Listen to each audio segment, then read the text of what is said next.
Hi, I'm Rick Boddy, and I'm here with Charlie Reynard. Hello. Charlie's a doctor that works with us in Manchester, doing a PhD on the early diagnosis of acute coronary syndromes. Some really exciting stuff is going to come out of that work. But today we're going to talk about some really interesting research that you've been doing, Charlie. You did this during an academic foundation placement, so we should explain that's during the first 2 years of being a doctor, 4-month placement, and Charlie achieved a huge amount during that time. And we've just published this paper in the Emergency Medicine Journal. So we'd like to tell you a little bit about it. Quite a complex concept if you just read the paper. So it needs a little bit of explanation, and that's what this video is all about. So tell us, what was the paper, Charlie? So the paper was titled Optimizing Antiplatelet Utilization in the Acute Care Setting. And what we aimed to do was to try and demystify the process that goes on in all emergency medicine clinicians' brains, which is this idea of treating in circumstances of uncertainty. And we do it every day in our practice, but what we sought to do is model it and make it explicit and try and understand it a bit better. So some examples of conditions where we treat empirically, we treat in the conditions of uncertainty are sepsis, because we are so scared of the prospect of death. We don't wait for blood counts, we don't wait for blood cultures, we just give antibiotics.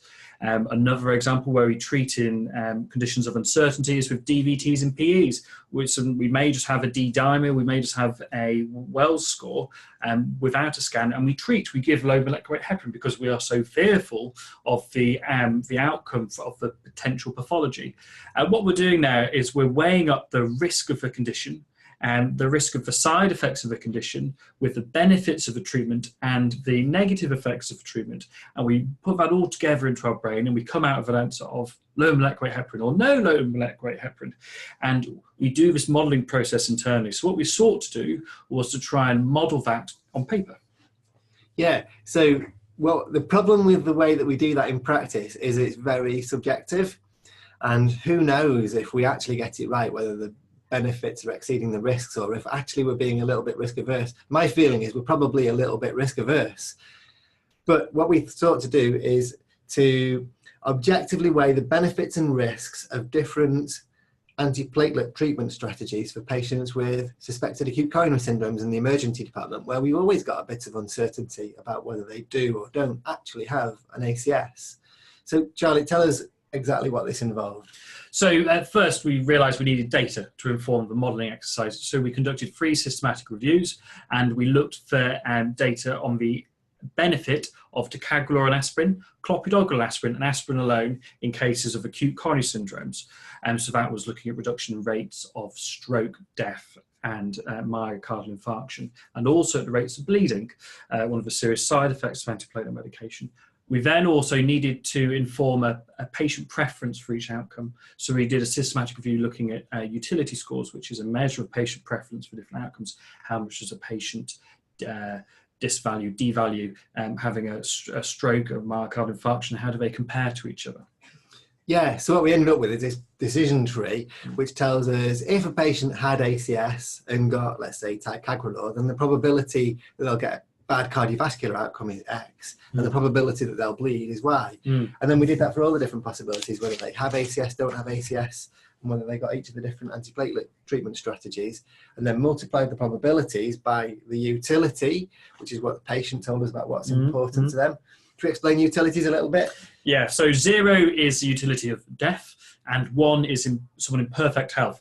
And there's obviously a range in between, and the general population tends to sit at 0.87 because of dodgy hips and other health problems. So we then used that scale to inform what a patient thinks of a myocardial infarction versus a stroke versus a major bleed. And we use that to inform our modelling approach. So the end result of all of this is that we could work out the probability of ACS at which the benefit of different antiplatelet treatments outweighed the risk. And that magic figure for Ticagrelor and aspirin over aspirin alone was 8%. Yeah, so if patients have more than 8% probability of ACS in the ED when they first arrive, then the benefits of giving Ticagrelor and aspirin exceed the risks, and that's what we should do. Below 8%, we should give Below 8% aspirin alone. And actually another interesting outcome of the model was that clopidogrel has no role. So bearing in mind some of the limitations of the model, which we'll come to later, we don't recommend clopidogrel. It's aspirin or ticagrelor and aspirin. Clopidogrel is clopidone in our model. Yeah, so that is perhaps the most important finding of the research relating to our current practice. Based on this work, I would say there's absolutely no place for clopidogrel in patients with suspected ACS. The only time it might be valuable is when costs or availability of medicines becomes a consideration. But when you've got ticagrelor available, the higher risk patients will benefit from having that.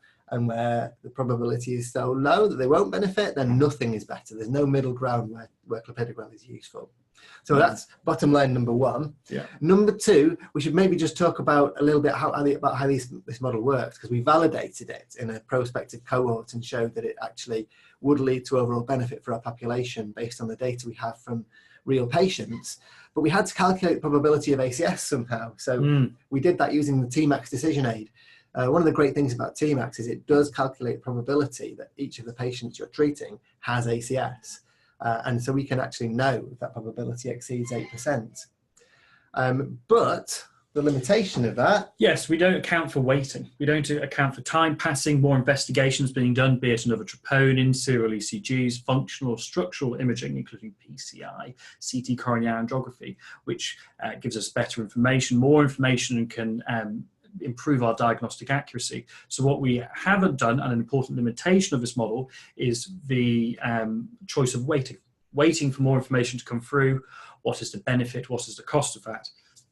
So what it can tell us immediately is if the probability is less than 8% and we're going to rule out ACS ultimately, then we've ruled out the need for antiplatelets. That's useful. Yeah. When it's over 8%, let's say the probability is 12%, what it doesn't tell us is whether we should treat that patient with ticagrelor for a year, or whether we should actually, update the probability later. Of course, we should update the probability later, but we need a way of doing that. Yeah, which is one of the really exciting possibilities, which is highlighted from this research, is this concept of a dynamic updating algorithm, which accounts for time, accounts for new investigations, and perhaps maybe you could even recommend what investigations would give the patient the best outcome. So imagine that in the future. Imagine patient comes in with suspected ACS. You use Tmax decision aid or something that does exactly the same. Hopefully Tmax is useful. We put a lot of work into it. So we use that to calculate the probability that a patient has ACS. Then based on that, the computer will advise not only what to do, does a patient need to stay in hospital, can they go home, but also recommends what treatment to give the patient. And you then update that treatment recommendation as more information becomes available. So if the patient stops in for a second troponin, you'll get an updated probability, an updated recommendation about treatments. And as you get imaging, for example, it'll do the same. So that at every point, we are making the best decisions about where the patient should be and what treatment the patient should have in using objective evidence of risks and benefits of the different treatments. Yeah.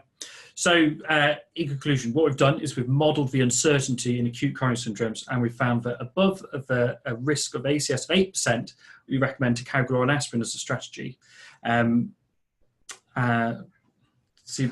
below that, it's aspirin alone. We couldn't model giving nothing because there's no data on that, aspirin versus nothing. So we just have to assume that aspirin alone is the better strategy. But certainly the more powerful antiplatelets aren't useful.